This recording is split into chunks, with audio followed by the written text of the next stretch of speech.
कहानी बीरबल की चतुराई है। ये अकबर बीरबल की कहानी है। बहुत पुराने समय की कहानी है। एक बार अकबर बादशाह का दरबार लगा था। दरबार में सारे दरबारी, पंडित, मंत्री और सामान्य जन भी बैठे हुए थे। उस समय दरबार में हंसी ठिठोली का माहौल छाया हुआ था। सब उसी में मशगूल थे। अकबर भी बहुत खुश नजर आ रहे थे। लेकिन एक बात थी जो अकबर को हमेशा ही खटकती रहती थी। वह यह कि राज दरबार के सभी दरबारी बीरबल के फैसले से बहुत जलते थे। बीरबल के आगे उनके फैसले की एक न चलती थी। इसलिए उन्हें बीरबल से बहुत ईर्ष्या थी। लेकिन वह बीरबल के सामने बोलने की हिम्मत जुटा नहीं पाते थे। बीरबल की दरबार में अनुपस्थिति होने पर अकबर हमेशा बीरबल की प्रशंसा के पुल बांधते रहते थे। जब बीरबल दरबार में अनुपस्थित रहता था तब दरबारी बीरबल के प्रति द्वेष का भाव रखकर अकबर बादशाह को भड़काने का काम करते रहते थे। लेकिन अकबर को बीरबल की चतुराई पर बहुत भरोसा था। दरबार में चल रही हंसी ठिठोली के बीच अकबर ने दरबारियों की परीक्षा लेने का मन ही मन विचार बनाया। उन्होंने सभी दरबारियों से शांत होने को कहा और बोले, ध्यान से सुनो। तुम सभी को मेरे एक सवाल का जवाब देना है। जो इस सवाल का जवाब सही देगा और उसे साबित कर दिखाएगा, उसे मैं बीरबल की जगह अपना मंत्री नियुक्त कर दूंगा।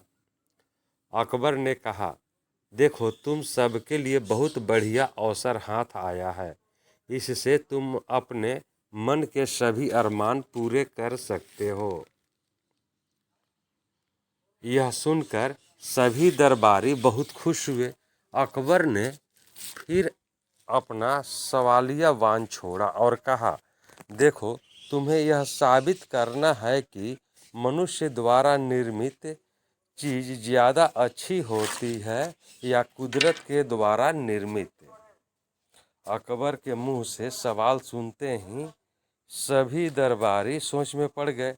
अकबर ने उन्हें पूरे एक हफ्ते का समय दिया और कहा, अगले शुक्रवार को जब दरबार लगेगा तो तुम्हें खुद को सर्वश्रेष्ठ दरबारी के लिए इसी सोच में डूबे थे कि इस बात का कैसे साबित किया जाए। लेकिन किसी में इतनी चतुराई भी तो नहीं थी जितनी कि बीरबल में। सारे दरबारियों में से किसी को भी इस सवाल का हल नहीं मिल पाया। तय सीमा के अनुसार फिर शुक्रवार के दिन राज दरबार लगा। सभी लोग अपने अपने आसन पर विराजमान हो गए। हालांकि बीरबल सबसे पहले पहुंच गए थे। अब राजा ने एक एक कर सभी से सवाल का जवाब मांगा, पर सभी दरबारी, मंत्री, पंडित अपनी गर्दन झुकाए खड़े हो गए। अब अकबर से रहा न गया। उन्होंने बीरबल से पूछा। बीरबल ने बड़ा ही चतुराई भरा जवाब दिया, जहांपना, इसमें कौन सी बड़ी बात है, इसका जवाब बहुत ही आसान है, अभी लीजिए, कहकर वह अपने कुर्सी से उठकर बाहर चले गए। यह देख दरबारियों में खुसर फुसर हो गई।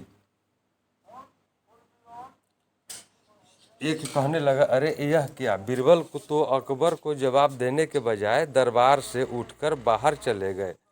अकबर आराम से अपने सिंहासन पर विराजमान हो गए और बीरबल की प्रतीक्षा करने लगे। तभी एक कारीगर हाथों में पत्थरों से निर्मित एक फूलों का बड़ा सा गुलदस्ता लेकर आया और राजा को गुलदस्ता देकर जाने लगा। राजा ने गुलदस्ता हाथ में लिया और उसकी सुंदरता देखकर गुलदस्ते की बहुत तारीफ की और अपने खजाने के मंत्री को आदेश दिया कि इस कारीगर को 1000 स्वर्ण मुद्राएं इनाम के तौर पर दी जाए। इनाम लेकर कारीगर खुशी खुशी बाहर चला गया। तभी अकबर के बगीचे का माली आया और एक बड़ा सा गुलदस्ता को राजा को भेंट किया। इतना सुंदर गुलदस्ता देखकर राजा उसकी भी तारीफ किए बिना न रह सके। अकबर ने फिर अपने मंत्री को आदेश दिया और कहा, माली को 100 चांदी की मुद्राएं इनाम के तौर पर दी जाए। बस फिर क्या था, राजा का इतना आदेश हुआ कि बीरबल चतुराई भरा मुंह बनाकर दरबार में दाखिल हुए। पहले तो अकबर बीरबल पर बहुत नाराज हुए और कहने लगे, शायद सभी दरबारी ठीक ही कहते हैं। मैंने ही तुम्हें ज़रूरत से ज़्यादा तवज्जो दी है, इसलिए तुम यूं बीच में ही राज दरबार छोड़कर चले गए और मेरे सवाल का जवाब ही नहीं दिया। अकबर का इतना कहना ही हुआ कि बीरबल ने अकबर को प्रणाम करते हुए कहा, जहाँपना, आप कुछ भूल रहे हैं। अभी अभी जो 2 कारीगर यहाँ उपस्थिति देकर गए थे, उन्हें आपके पास भेजने के लिए ही मैं बाहर गया था। आपने यह कैसा न्याय किया? 2 कारीगरों के साथ, एक को 1000 स्वर्ण मुद्राएं और दूसरे को सिर्फ 100 चांदी की मुद्राएं। अकबर ने जवाब दिया, असली फूलों का गुलदस्ता तो 2 दिनों में ही मुरझा जाएगा और यह पत्थर से निर्मित गुलदस्ता कभी भी खराब नहीं होगा। इसलिए अकबर का इतना कहना ही था कि बीरबल ने अपना चतुराई भरा बाण छोड़ा और बोला, तो फिर आप भी मान गए ना कि मनुष्य द्वारा निर्मित वस्तु कुदरत के द्वारा निर्मित वस्तु से ज़्यादा अच्छी है। अब जहाँ पनाह की बोलती ही बंद हो गई। वे बीरबल की चतुराई देखकर मन ही मन मुस्कराए और फिर से अपने सिंहासन पर बैठ गए।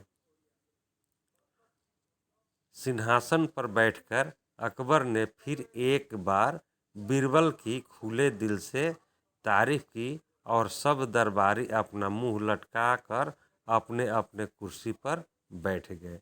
एक बार फिर बीरबल अपनी चतुराई दिखाने में कामयाब हो गए।